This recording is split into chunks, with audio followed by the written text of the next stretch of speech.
পান না, যাকাত দিতে বাধ্য।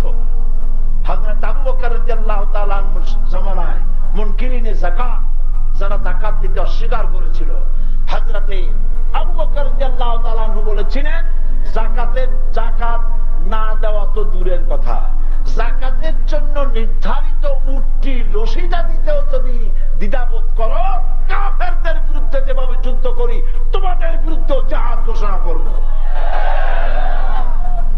যাকাত সরকার আদায় করবে, নামাজ প্রতিষ্ঠা করবে, যাকাত আদায় করবে।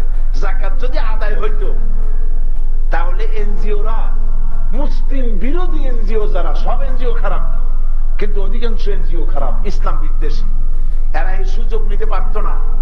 এনজিওরা সুদ ভিত্তিক অর্থ ব্যবস্থা দিয়ে গোটা জাতিকে সুদের দিকে ঠেলে দিয়েছে। এই কাজটা তারা করতে পারত না যদি যাকাত আদায় করা হতো। সরকার যদি এখনো যাকাত আদায় করে তাহলে বাংলাদেশে একেবারে কম করে হলেও শুধু যাকাত কালেকশন হতে পারে ৬,০০০ কোটি টাকা প্রত্যেক বছর। তারপরে সোনার যাকাত, এরপরে ওষুধ ইত্যাদি যদি সবকিছু গভর্নমেন্ট আদায় করত, আর গভর্নমেন্ট যদি এগুলি রিলিফ এন্ড রিহ্যাবিলিটেশন, ত্রাণ এবং পুনর্বাসনের ক্ষেত্রে যদি এগুলিকে খরচ করত, তাহলে আমাদের দেশে অভাব থাকতো না, না খেয়ে মরার প্রশ্ন উঠতো না, ঠিক কিনা? আল্লাহ পাক বলছেন ৪ দফা কাজ করবে ইসলামী গভর্নমেন্ট। ১ নম্বরে কি? নামাজ। ২ নম্বরে যাকাত। ৩ নম্বরে আমারু বিল মারুফ, ভালো কাজের আদেশ করবে। আদেশ, আমি তো আদেশ করতে পারি না। আমি যদি আদেশের মর্যাদায় থাকতাম তাহলে তো আমি ডিসিকে অর্ডার দিয়ে দিতাম, আগামী কাল ২৪ ঘন্টার ভেতরে সিনেমার একটা পোস্টার সিনেতে থাকবে না, বাংলাদেশে কোথাও সিনেমার নব্দ পোস্টার একটাও দেখতে চাই না।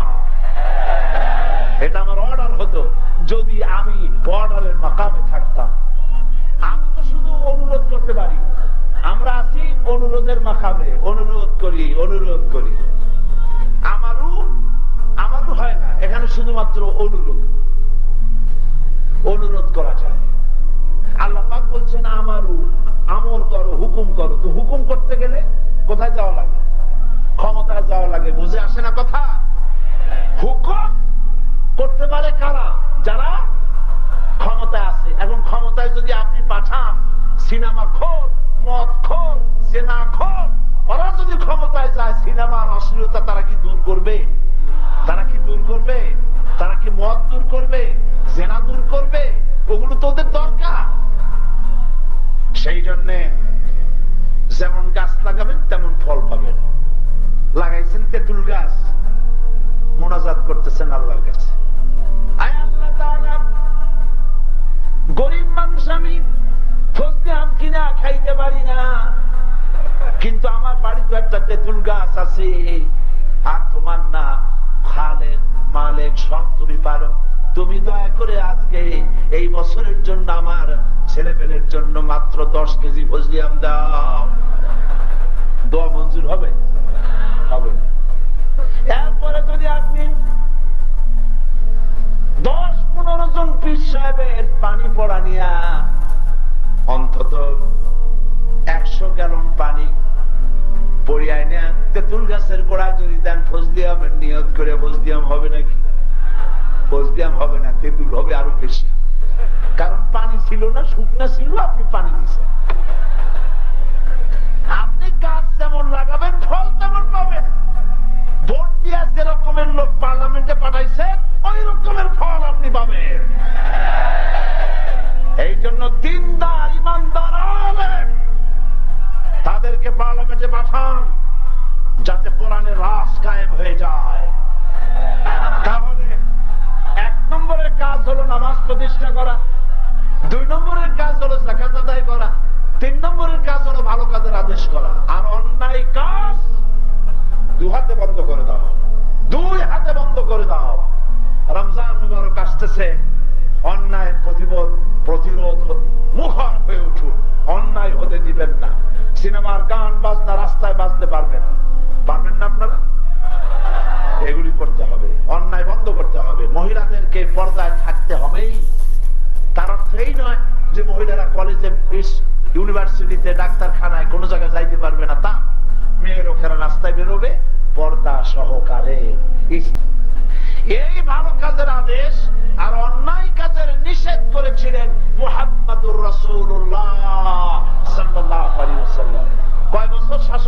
মদিনায় বলেন?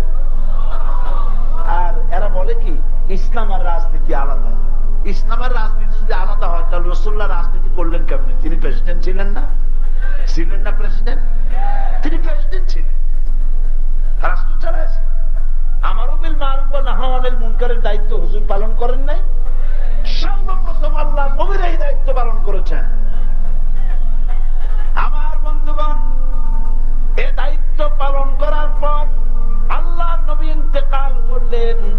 এরপরে হযরত আবু বকর ক্ষমতায় আসলেন। হযরত আবু বকর ক্ষমতায় এসে হযরত ওমর রাদিয়াল্লাহু তাআলা আনহুকে বিচারপতি বানালেন। হযরতে ওমর হচ্ছেন মদিনার বিচারপতি। নাহয়ু আনিল মুনকারের দায়িত্ব পালন করলে দেশ শান্তি হয়। কোন আলহামদুলিল্লাহ। এবার শুনুন রাসূলুল্লাহ কি বলছেন। আল্লাহ নবী বলছেন, ফাওয়াল্লাযী নাফসি বিয়াদিহি, ওই আল্লাহর কসম করি যার দস্ত কুদরতে, যার হাতের মুঠায় মুহাম্মদ সাল্লাল্লাহু আলাইহি ওয়াসাল্লামের জীবন, লা তা'মুরুন্না বিল মারুফ ওয়া লা তানহাউন্না আনিল মুনকার, তোমাদেরকে অবশ্যই ভালো কাজের আদেশ করিতেই হইবে, তোমাদেরকে অবশ্যই অন্যায় কাজ থেকে মানুষদেরকে ফিরাতেই হইবে। আও লা ইসাল্লিতান্নাল্লাহু আলাইকুম সুলতানান জালিমান, যদি তোমরা এই কাজটা না করো তাহলে তোমাদের উপরে জালিম শাসক আল্লাহ চড়ায় দিবে। তোমাদের উপরে তোমার দেশের সবচাইতে দুশ্চরিত্র লোকগুলি তোমাদের শাসক হয়ে বসবে। এরপরে তোমার দেশের ভালো মানুষেরা আল্লাহর কাছে যত দোয়া করুক, আল্লাহর কাছে দোয়া মঞ্জুর হবে না। কাজী আজ যদি আমাদের বাঁচতে হয়, আমারু বিল মারুফ ওয়া নাহয়ু আনিল মুনকারের দায়িত্ব পালন করতে হবে। আর এই দায়িত্ব পালন করতে গেলে কি আসবে? কোন কি আসবে? বিপদ আসবে। সহজে কেউ ছাড়বে না। সিনেমাওয়ালারা ছাড়বে তোমারে? তুমি এই দেশকে শাহজালালের দেশ বানাইতে চাও, গৌরু গোবিন্দের পোলা বানেরা তোমারে ছাড়বে? ছাড়বে? ছাড়বে না। অসবির আলা মা সাবা, বিপদ যখন আসবে ধৈর্য ধারণ করবা। কি ধারণ করবে বলেন? ধৈর্যের অর্থ কি? কেউ একটা থাপ্পড় দিল আর আপনি বলবেন ভাই ব্যথা পাইছেন নাকি, আর এক খান মাইরিয়া 32 খান ফালায় দেন, এর নাম ধৈর্য না, সাবর। এর অর্থ হচ্ছে পরিস্থিতির মোকাবেলা করা বুদ্ধিমত্তার সাথে, ধৈর্যের সাথে। ধৈর্যের সাথে পরিস্থিতির মোকাবেলা করা, সঠিক সিদ্ধান্ত গ্রহণ করা, মাথা গরম করে কিছু না করা, এটাই হলো ধৈর্য। আমাদের সাথে আছেন। কে আমাদের সাথে আছেন? বাংলাদেশ ইসলামের জন্য। চিল্লায় বলেন বাংলা কিসের জন্য? আলোচনা বলেন কিসের জন্য? যদি প্রয়োজন হয় সেই ইসলামের জন্য রক্ত দেবা, সিলেটের লোকেরা রক্ত দিবে। যদি প্রয়োজন হয় জেলে যাওয়া, জেলে যাবে। যদি প্রয়োজন হয় শহীদ হওয়া, শহীদ হবে।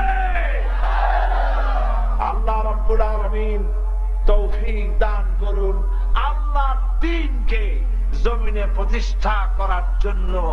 সর্বক্ষেত্রে আল্লাহ যেন সেই তৌফিক আমাদের দান করেন, বলেন আমিন। শাহাদাতের মর্যাদা যেন আল্লাহ পাক আমাদের দান করেন।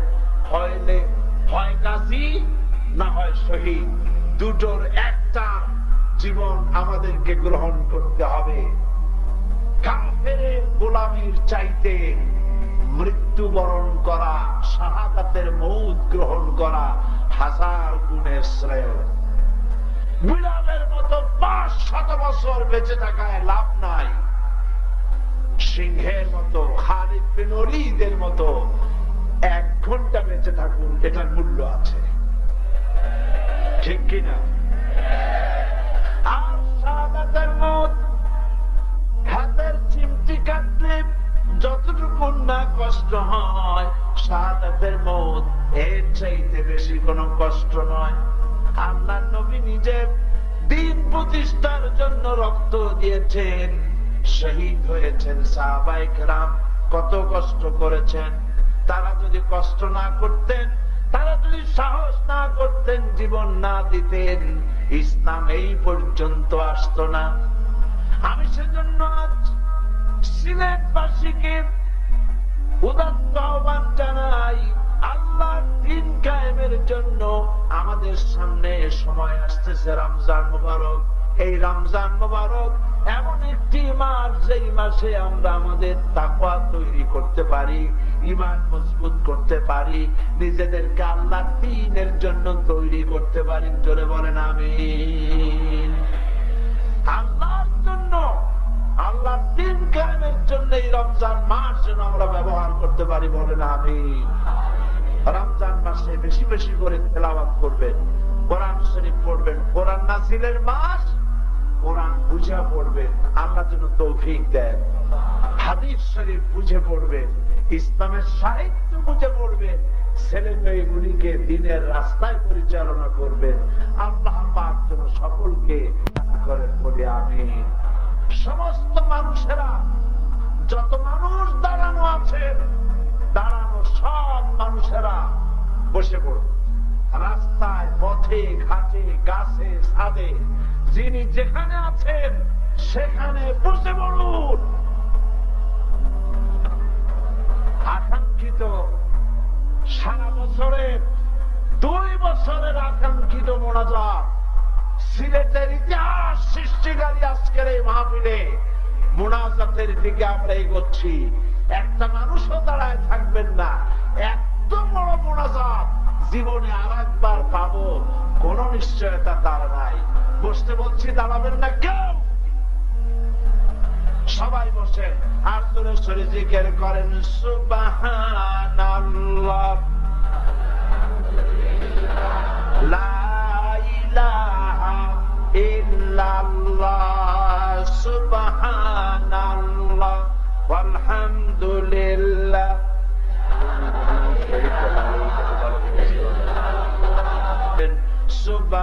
সুবহানাল্লাহ, আলহামদুলিল্লাহ,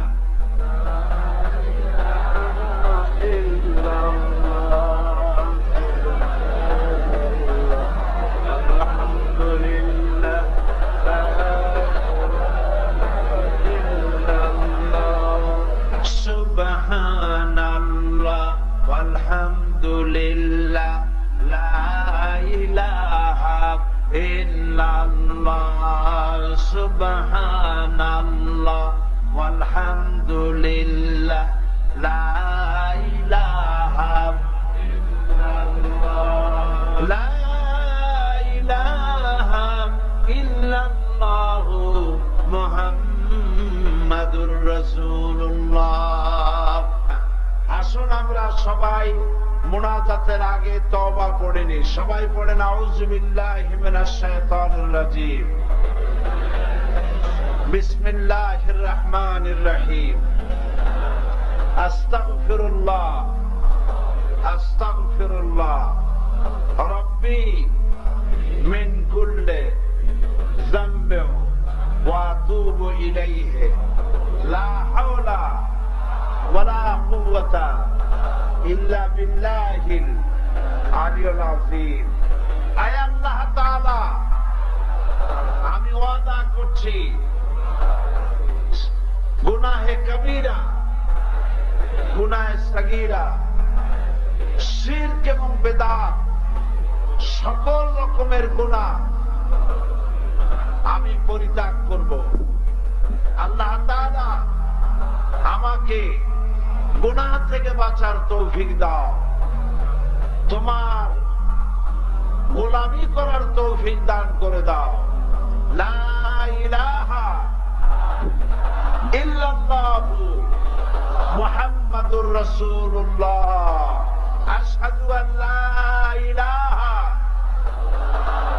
ইল্লাল্লাহু ওয়াহদাহু লা শারীকা লাহু ওয়া আশহাদু আন্না মুহাম্মাদান আবদুহু ওয়া রাসূলুহু।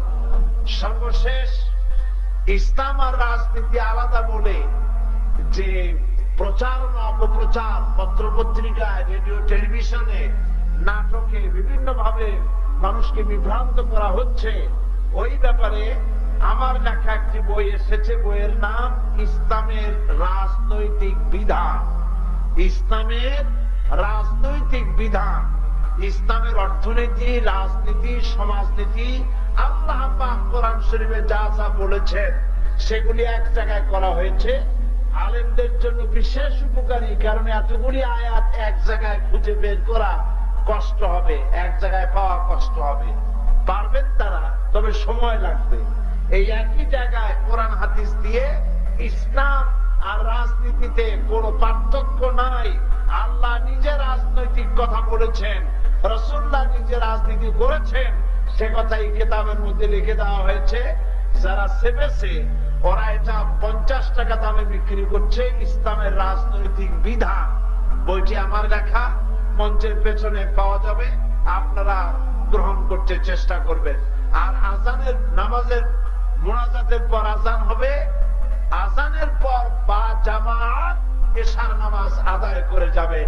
এক্ষুনি মুনাজাত হচ্ছে, রাস্তায়, পথে, ঘাটে, ছাদে, গাছে, যিনি যেখানে আছে সেখানে বসে পড়ুন আর মুনাজাতে শরীক হন।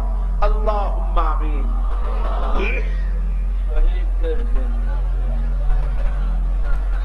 রব্বানা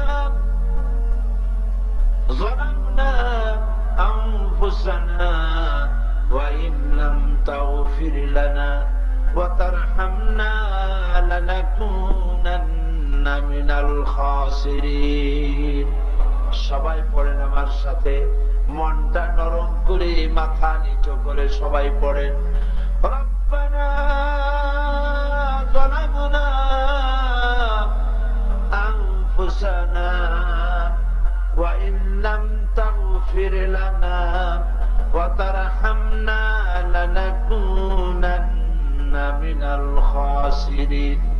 আবার পড়েন, রব্বানা যালামনা আনফুসানা ওয়া ইন লাম তাগফির লানা ওয়া তারহামনা লানাকুনান্না মিনাল খাসিরিন। আয় আল্লাহ তাআলা, সিলেটের স্মরণোচিতকালে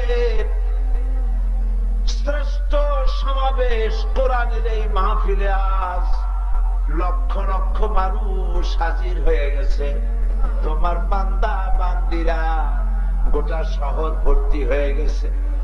রাস্তায় জায়গা নাই, ছাদে জায়গা নাই, সমস্ত মানুষ তোমার বান্দা বান্দিরা তোমার রহমত পাওয়ার আশায় সিলেটের এই ময়দানে উপস্থিত হয়ে গেছে।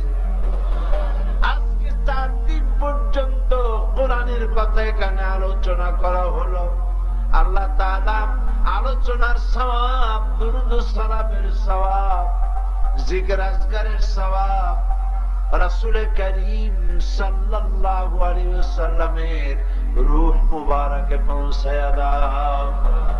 আয় আল্লাহ তাআলা, तमाम পৃথিবীর মাটির নিচে যত মুমিন বান্দা বান্দি তোমার শুয়ে আছে, তাদের আরওয়ার পরে সওয়াব আল্লাহ তুমি দয়া করে পৌঁছায় দাও।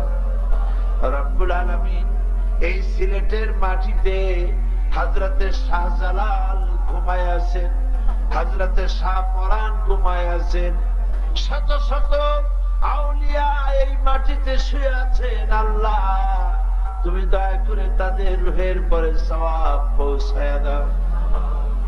রব্বুল আলামিন, এবার দোয়া করি আমাদের মা বাপের জন্য। আমাদের মা বাপ দুনিয়া থেকে যাদের বিদায় হয়ে গেছে, আল্লাহ কবর গুলিকে জান্নাতের টুকরা বানায়া দাও। রব্বুল আলামিন, আত্মীয় স্বজন যদি আমেরিকায় থাকে, লন্ডনে থাকে, আজকে যোগাযোগের ভালো ব্যবস্থার কারণে প্রত্যেক দিন তাদের সঙ্গে টেলিফোনে কথা বলা যায়। সপ্তাহে সপ্তাহে চিঠিপত্র আদান প্রদান করা যায়, কিন্তু আমাদের মা বাপ যাদের মারা গেল, বছরের পর বছর চলে গেল, অন্ধকার কবরে মা এবং বাবা কি হালতে আছে জানি না। আল্লাহ, আমাদের আব্বা যাদের মারা গেছে কবরটাকে বেহেশত বানাইয়া দাও। আমাদের আব্বা জান গ্রামের মানুষ ছিলেন, কত কষ্ট করে আমাদেরকে লেখাপড়া শিখাইছে, নিজে না খাইয়া আমাদের খাওয়াইছে। আব্বা জান যার মারা গেল কবরটার বেহেশত বানায় দাও। আল্লাহ তাআলা মানুষেরা কত সম্মান করে, কিন্তু বাপে যে স্নেহ করতেন, মহব্বত করতেন, ওই মহব্বত তো হারায় ফেলেছি। এখন আর বাড়ি গেলে কেউ তো নাম ধরে ডাক দেয় না। আল্লাহ, আমাদের আব্বা যাদের মারা গেছে কবরটারে বেহেশত বানাইয়া দাও। কিচ্ছু নিয়ে যায় নাই, বাড়ি ঘর সব ফালায় ধুয়ে গেছে, ব্যাংক ব্যালেন্স রেখে গেছেন, বাড়ি ঘর রেখে গেছেন, কিছু নিয়ে যায় নাই, খালি হাতে গেছে। আল্লাহ বাপের কবর বেহেশত দিয়া ভরিয়া দাও। রব্বুল আলামিন আমাদের জনম দুঃখিনী মা, মা যে হারাইছে সেই বোঝে কি রত্ন চলে গেছে। আল্লাহ তাআলা আমাদের মধ্য থেকে মা যাদের চলে গেল, আল্লাহ কবরটার বেহেশত বানাইয়া দাও। 10টা মাস মায়ের পেটের ভিতরে থেকে হাঁটু দিয়ে মাথা দিয়া গুতা দিয়া মায়ের ঘুমের ক্ষতি করেছি। মা ডেলিভারিতে কষ্ট করেছেন, 2.5 বছর দুধ খাইয়া কষ্ট দিয়েছি, পেশাব পায়খানা করে কাপড় চোপড় নষ্ট করে দিয়েছি। বাবা মায়ে মা বিরক্ত হয়ে একটা থাপ্পড়ও লাগায় নাই। আল্লাহ ওই মায়ের কবরটাকে রব্বির হামহুমা কামা রব্বায়ানি সগীরা। সবাই পড়েন রব্বির হামহুমা কামা রব্বায়ানি সগীরা। আবার পড়েন রব্বির হামহুমা কামা রব্বায়ানি সগীরা। আয় আল্লাহ তাআলা, আমাদের মা বাপ যাদের বেঁচে আছে তাদের খেদমত করার তৌফিক আমাদের দাও। মা বাপের সাথে বেয়াদবি করা থেকে আল্লাহ আমাদের বাঁচাও। আল্লাহ,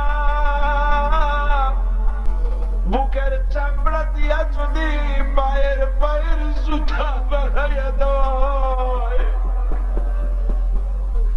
1 ফোঁটা দুধের হক আদায় হবে না। আল্লাহ, তুমি দয়া করে মা বাপ যাদের বেঁচে আছে আমাদের খেদমত করার তৌফিক দাও। আল্লাহ, মা বাপ যাদের বেঁচে আছে খাতেমা বিল খায়ের নসিব করে দাও। আমাদের দাদা-দাদি, নানা-নানি, আত্মীয় স্বজন, পাড়া প্রতিবেশী যারা মারা গেছে তাদের কবরগুলিকে জান্নাতের টুকরা বানাইয়া দাও। আল্লাহ, তুমি আমাদের উপরে রাগ করছো আমরা বুঝতে পারছি। আল্লাহ, আল্লাহ বলেন আল্লাহ, আল্লাহ আমাদের মাফ করে দাও। আল্লাহ আমাদের ক্ষমা করে দাও। রব্বুল আলামিন সারা জীবন এমন কোন গুনাহ নাই যা কম বেশি আমরা করি নাই। আমরা আমাদের জীবনের পিছনের দিকে যদি তাকাই গুনাহ ছাড়া কিছুই দেখতে পাই না। আয় আল্লাহ,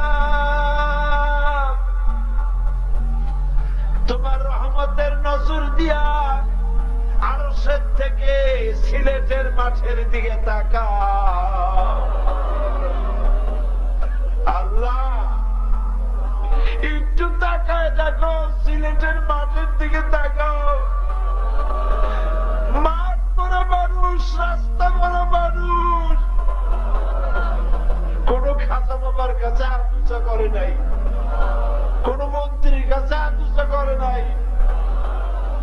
রাজাদিরা সম্রাটের সম্রাট, বিশাল আকাশের মালিকের কাছে তুলেছে। মাবুদ, মাবুদ, তুমি কি সত্যি আমাদের উপরে রাগ করছো? তুমি রাগ করলে আমরা যাবো কই? আল্লাহর বান্দারা কাঁদো। আল্লাহ, তুমি রাগ করলে আমরা যাবো কই? আমাদের মাফ করে দাও বাবু, আমাদেরকে ক্ষমা করে দাও আল্লাহ। আয় আল্লাহ তাআলা, ছেলে যদি অন্যায় করে, পিতা মারধর করে বাড়ি থেকে বার করে দেয়, ছেলে সারাদিন বাইরে বাইরে ঘুরে, শেষ রাত্রে সন্ধ্যার পরে রাতের বেলা ঘরের কাছে এসে দরজার কাছে এসে ডাক দেয়, মা দরজা খুলে দে। মা অপেক্ষায় থাকে ছেলের ডাক শোনা। দরজা খুলে ছেলেকে কাছে নিয়ে বলে, বাবা দুপুর বেলায় কোথায় ছিলি? তুই খাও নাই বলে আমিও খাই নাই। আল্লাহ তাআলা মায়ের চাইতে লক্ষ কোটি গুণে মায়া তোমার বেশি। আল্লাহ, আমরা কাঁদতেছি, আমাদের জন্য রহমতের দরজাটা খুলে দাও। আল্লাহ, আমাদের মাফ করে দাও। সবাই মাথা নিচু করেন, চক্ষু বন্ধ করেন, কাঁদেন আল্লাহর কাছে। যার যা চাওয়ার আছে কাঁদেন। আচ্ছা, আজকে দোয়া কবুল হবে, কবুল হবে ইনশাআল্লাহ।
আজকে 4 দিন পর্যন্ত কষ্ট করে করে এসেছেন। আল্লাহ তাআলা সিলেটের মামুনদের প্রতি রহম করো, পর্দায় থাকার তৌফিক দাও, নিঃসন্তানীকে সন্তান দাও, এমন জীবন যাপনের তৌফিক দাও যাতে করে আমার মা বোনেরা কিয়ামতে হযরত আয়েশা হযরত খাদিজার সঙ্গে আসর নসিব হয়ে যায়। আল্লাহ, আরেকটা দোয়া করি, 3000 বছর বসে তুমি জাহান্নামের আগুন উত্তপ্ত করেছো বলে তোমার রাসূল বলেছে। আল্লাহ, জাহান্নামের আগুনে চলতে পারবো না।